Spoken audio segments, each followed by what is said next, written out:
As was said, my name is Boone Larson. I'm a fourth-year history student at CBU.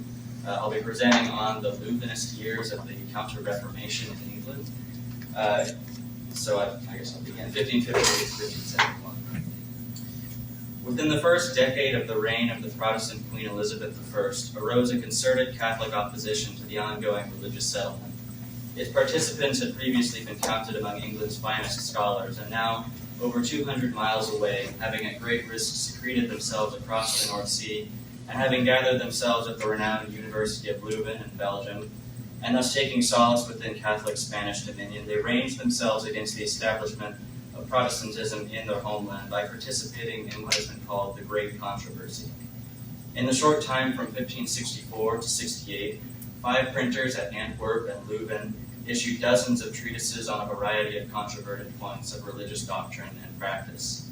Their efforts vexed the English state and church, which responded in kind with books of its own, laws and proclamations and imprisonments.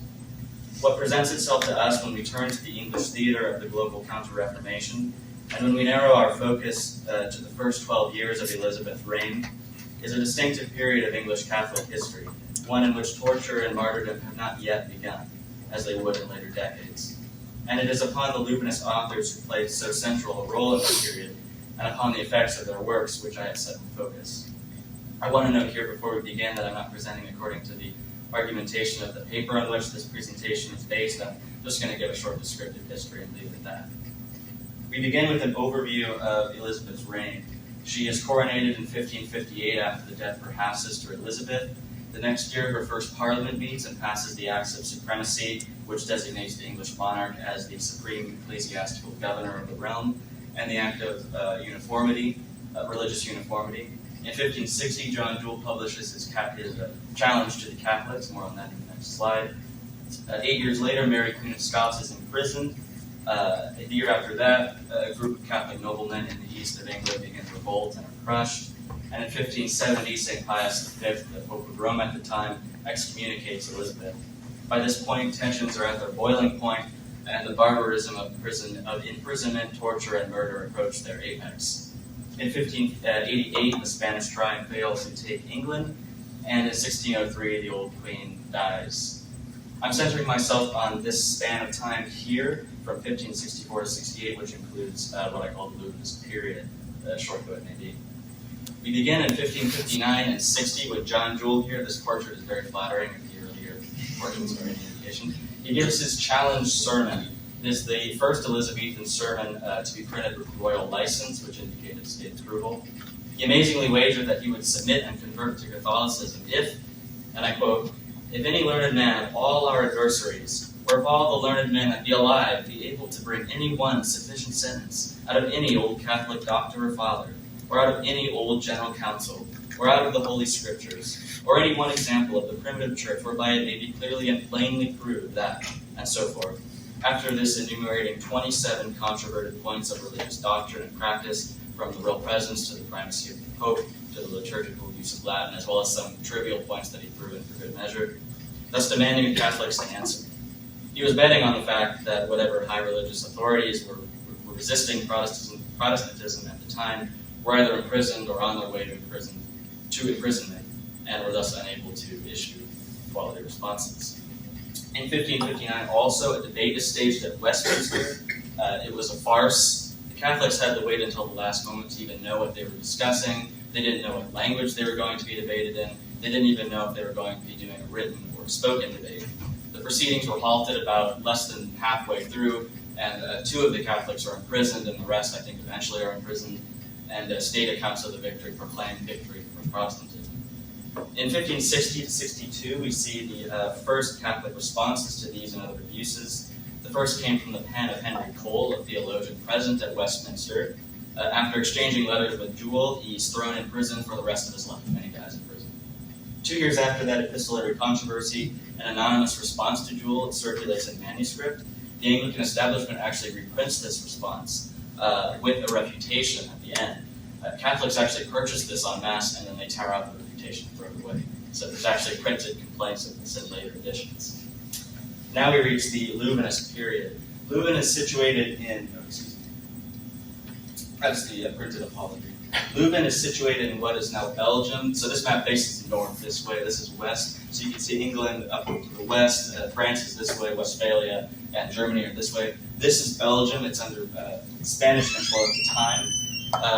It lay within the Spanish Empire and was thus a safe space for Catholics. The refugees congregated at Leuven specifically because it was a common refuge for English Catholics in previous unfriendly reigns. That's Leuven right there. The family of St. Thomas More is actually still here when the Louvenists show up. The chief Louvenists are Thomas Harding, Thomas Dorman, John Rastell, John Marshall, William Ellen, Thomas Stapleton, a favorite of mine, Nicholas Sander, and others. I won't be able to cover them all. You'll notice that all but two here are actually affiliated in some way with New College at Oxford University. This would remain a center of crypto-Catholicism for years, even after Queen Elizabeth's religious settlement.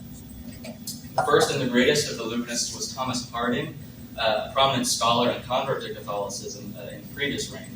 He issues the first major attack against Jules' challenge, and thus the whole English Protestant establishment. 2 editions of 400 pages are printed. Following this was a 700-page confutation of the seminal document in early Anglican ecclesiology, the Apology of the Church of England. By 1566, things have gotten more extreme. Jewel issues his reply, which is enormous, against Harding, which Harding counters with 2 700-page rejoinders, and to top it all off, a 900-page book once more against the Apology. These men were nothing if not dedicated. Here is a sample of Harding's wit and verb. I really love his writing style. He's talking to Jewel, and he's referring to his reply. To confute any part of John Jewel's reply, it is easy. By due examination to state every untruth, it is painful. He doth not so much wring us with fastness of close arguments, as he encumbereth us with heap of loose sayings. He presseth not with weight, but troubleth with number. His blows come thick, but his weapons lack edge. Some in old time likened logic to the hand closed together like a fist, rhetoric to the hand stretched abroad. Thereof it may be conceived how much we fear this rhetorician. Well may he sweep dust from off our coats with slap of hand. He cannot hurt our bones with stroke of fist. The onset of such an enemy cannot fray us. The chasing of him may put us to some labor. Thomas Dorman and John Rastell followed Harding in attacking Jewel, and by extension the whole of English Protestantism. Dorman, a lifelong friend of Harding's, issued his own deconstruction of the challenge. John Rastell, later a Jesuit, is particularly prolific. Among his works is this really amusing duology of books called Beware of Mr. Jewel. It's about 900 pages. Here is a digression from Rastell's 1564 Confutation. Here he's speaking of the need to submit one's faith to the idea of transubstantiation. But I tell you, ascend in your minds, dilate your hearts, and enlarge your thoughts. This is his body indeed, as he has spoken himself the word, which cannot be false. And this is his blood. But whose body and blood? Lift up your hearts now. The body of the second person of the Trinity, the only begotten of the Father, the maker of the world, the wisdom of God, the overlooker of all creatures, good and bad, angels and devils, men and beasts, the searcher of our hearts, the disposer of the times, the judge of the world, the felicity and joy of the good, the terror of the condemned. Lift up your hearts, I say. Do you think here is present the body and flesh only, and that as in diseases some hot meats do comfort the body, so that you have but a lively piece of flesh only? Oh, lift up your hearts. You must not seek Christ so grossly. Look not to have him so upon the earth. Christ is one perfect person, God and man, maker of all times and born according to flesh in time, everlasting life and yet put to most shameful death, reigning at the right hand of God his Father, present among men upon the earth. Stick not therefore, I say unto the body, let not your thoughts and desires rest in the flesh only, but go higher by faith, and consider the blessed soul of his, so chaste, patient, wise, charitable, bright, glorious, and yet higher and higher, into the very heavens and above all heavens, beholding and wondering how the maker of them all, whom thousands and 100,000 thousands do wait upon, is present here for us, to be received by us, and to incorporate us into himself. Thomas Stapleton was a prolific genius among prolific geniuses, whom I personally studied. He broke with the English state and church in 1563 and set to work the very next year. In just a few years, he issued 1,000 pages of translations, and at the same time writing 2,000 pages of original works on a variety of subjects. Here's an excerpt from his Fortress of the Faith, where he condemns the idea that the Christian world could fall in its entirety into error. As God promised to Noah, he says, the flood being ended, that he would never more drown the world generally, and gave withal a sign and token of that covenant and promise, the rainbow in the element. So now, by the prophet Isaiah, God promiseth that the blindness of the whole world being once taken away, and the hearts of all nations opened to know God, by the coming of the Messiah, and preaching of his holy word, that after that such universal blindness and ignorance shall never more possess the whole world, that God will never more utterly cast off the Gentiles, that the covenant of his peace, which is the new law of the Messiah, which was made our peace between God and us, says Ephesians, which made both the believing Jews and the faithful Gentiles all one, that the testament of this peace, I say, should not be removed, broken, or decayed, no, though mountains fall down, though hills do quake, though heaven and earth itself should perish. And the sign hereof is our Messiah, our blessed Savior, of whom it is written in Isaiah, and the Lord shall be called to an everlasting sign, or token, that shall not be taken away. To say, therefore, that the whole world hath been blinded many 100 years, is to deny our Savior to be an everlasting sign and warrant, as the prophets say, is flatly to gainsay the most clear and lightsome sayings of the Psalms and prophets. Nicholas Sander is in style our soberest author. He, like William Allen, whom I'm covering, had a long post-Lutheran career. He actually took part in the later mission to Ireland, where men were publicly tortured to death for housing and feeding him. His work includes Defenses of the Real Presence in 900 pages, Defenses of the Papacy in 650 pages, and a book on images in 500 pages, and a book on the usury. Finally, we get to Peter Frerin and John Fowler. Again, I'm skipping over a lot of these people, unfortunately, but Peter Frerin and John Fowler, a legal scholar, gave an oration in Latin to the faculty and students of Louvain, which Fowler, how many minutes? Okay. Which he decided to translate. And I'll just read a brief portion of it. It's really the height of the fears of violence. All things are beset, he says, and turmoil with madness, rage, murder, fire, and sword. The desperate cry of furious heretics doth make all the world ring. The streets run of blood, the walls of chapels and churches are sprinkled and daubed with the gore, blood, and brain of Christian men. All Europe being weakened with the cruel war and long seditions of heretics, cracks and shakes, and is even now ready to fall to the ground. The question naturally arises, how effective were these books? Well, they're very popular despite their price. Protestant theologians complain about them in their personal writings and in published books.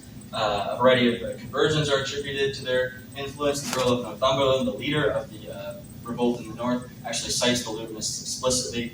As early as 1564, the Queen herself is writing to the bishops about their influence. Book shipments are monitored in port cities. English laws and proclamations are passed, 3 of which as early as 1569. But the Louvainist period, I'm trying to speed up here so I don't go over my time, but the Louvainist period comes to an end nevertheless, not because of the dwindling effectiveness of such books, but because of outside events which radically changed the situation of the English Counter-Reformation. In 1568, as I said, Mary Queen of Scots is executed. William Allen founds a college in Douai for the English missionary priests going into England. Tensions rise and ignite when the Northern Rising occurs and is crushed. In 1570, the Jesuits start to make their way to England as well, and Pope St. Pius V finally excommunicates Elizabethan England in Excelsis. By this point, the boiling point has been reached, and the state feels it has all the reasons it needs to wage war on Catholicism. The situation has changed for the worse, and by repression, violence, and terror, England establishes her future for the next 3 centuries as a fortress of Protestantism. Thank you.